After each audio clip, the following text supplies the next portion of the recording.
Hey, I'm Candace, your host, and if you're ready to grow your business and build your authority by getting booked on podcasts, I've got something special for you. I'm launching a brand new course that will walk you through exactly how to get booked on podcasts.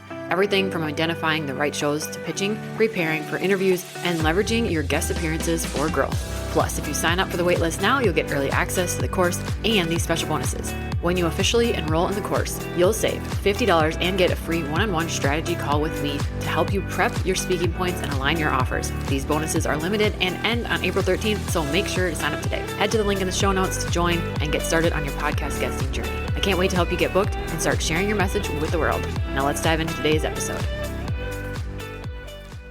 All right, I'm back with a solo episode. It is my birthday. This is just a bonus extra episode. I did this a couple years ago where I asked you guys to write in some questions that I could answer. It's kind of like a reflection time, also just a little bit of fun, chance to show different sides of myself in this business. And so thank you to those that wrote in. We're going to start with one from Lauren. And it was, do you have a comfort show or movie? Answer to this is yes, of course. It changes. I love a good rom-com, just an easy thing to watch that's not stressful and just very lighthearted. I also love a good Hallmark movie where you can definitely predict it and it ends with one kiss and a happy ending, but I love the predictability of that. I find it so comforting. The other thing I like is reality TV, and I used to be like a junkie before I had kids and would watch everything. And now, of course, I don't have that much time and have other things to do with my time. But I love a good episode of Love is Blind and things like that because I just think it is something so wildly outlandish that would never happen to me in my life. And it's just fun to watch.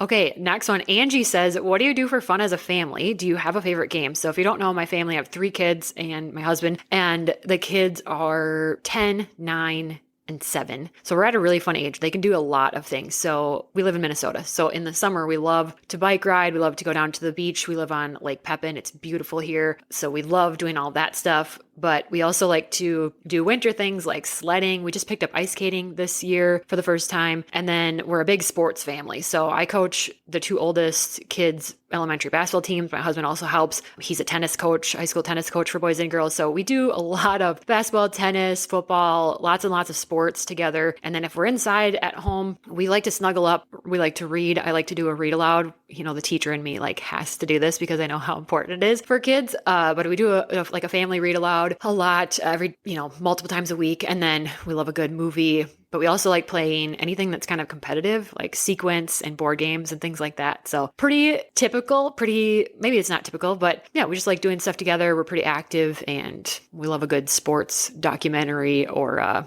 game on the TV too.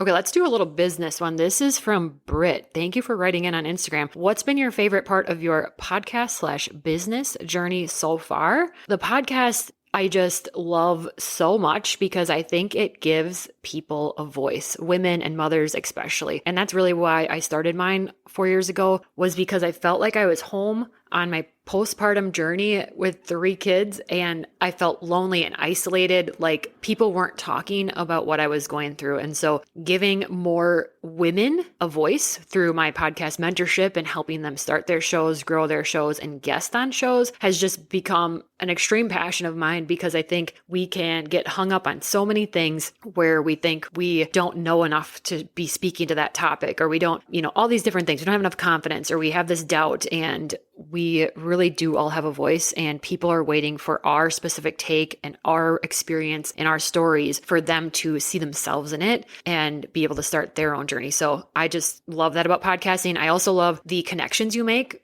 in the podcasting world, guesting on other shows, meeting other hosts, and having guests on my show. Those connections are absolutely life-giving with other women. We're meant to be in community with each other, but sometimes it feels hard as an adult to make friends or, go find people that are like you and have the same drive as you, especially in entrepreneurship. We're kind of a different breed. Not everybody thinks like we do. That can really bring people together and bring you into this space of people that are going to cheer for you, question you in a really productive way, and tell you to knock it off when you're doubting yourself, right?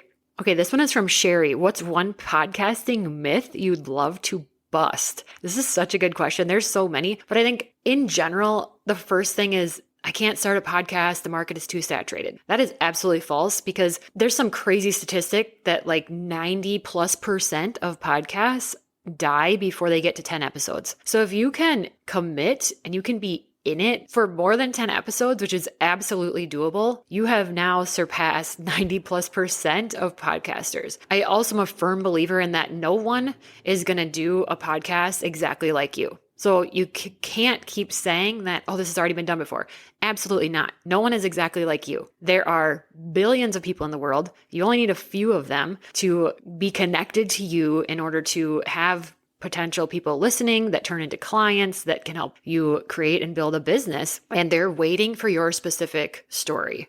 The other myth is that you have to reach a certain point in your career or know a certain amount of things or have a degree or certification. And that's absolutely not true. Of course, someone out there is going to know more than you, but your people only need you to get them to where you are. That automatically makes you the expert for your people. That comparison of like, who am I to be talking about this and this and that? We've got to stop, one, but two, also keep working on your mindset or start working on your mindset if you haven't, because that's huge in podcasting and entrepreneurship in general. Heck, I could even say in life, because our minds are little sneaky little creatures. And if we can catch that and just notice when we are thinking really negatively or really hard on ourselves, it goes a long, long way in feeling confident enough to start something like a podcast.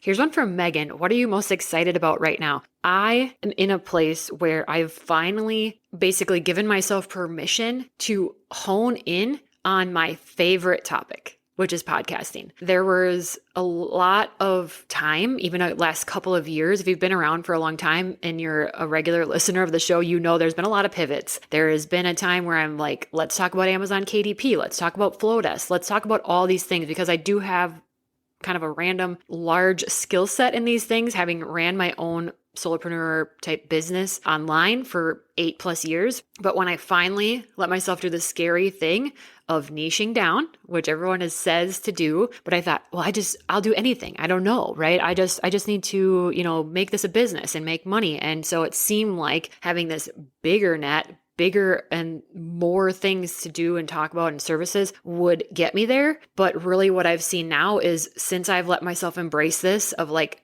we're talking podcasting, because this is the thing in my journey for the last 4 years, through burnout, through all the pivots and all the changes. This is the thing that has never felt hard. It's never felt like work. And it's been the thing I'm most excited and passionate about. It's never fallen away. And when that light bulb moment went on for me about a year ago, that's when I was like, yep, we're scrapping the rest of it. We're honing in on this. And so I'm in a place where I'm really excited for a season of growth. I've been guesting on tons of shows. I love helping my clients find aligned shows to guest on as well, and sharing what I do and how I've been booking myself consistently since 2025 started, at least 2, sometimes more guesting spots a week. And it has been a very simple process. So I love doing that for my clients right now. And so I'm just really excited about the place that I'm in, what I'm speaking about, how aligned it feels. And I think we all know as women when things are out of alignment. And I just want to give you permission right now to pivot and change your mind, even though someone is going to tell you, oh, you're being flighty. Oh, you can't be successful if you keep changing your mind. No.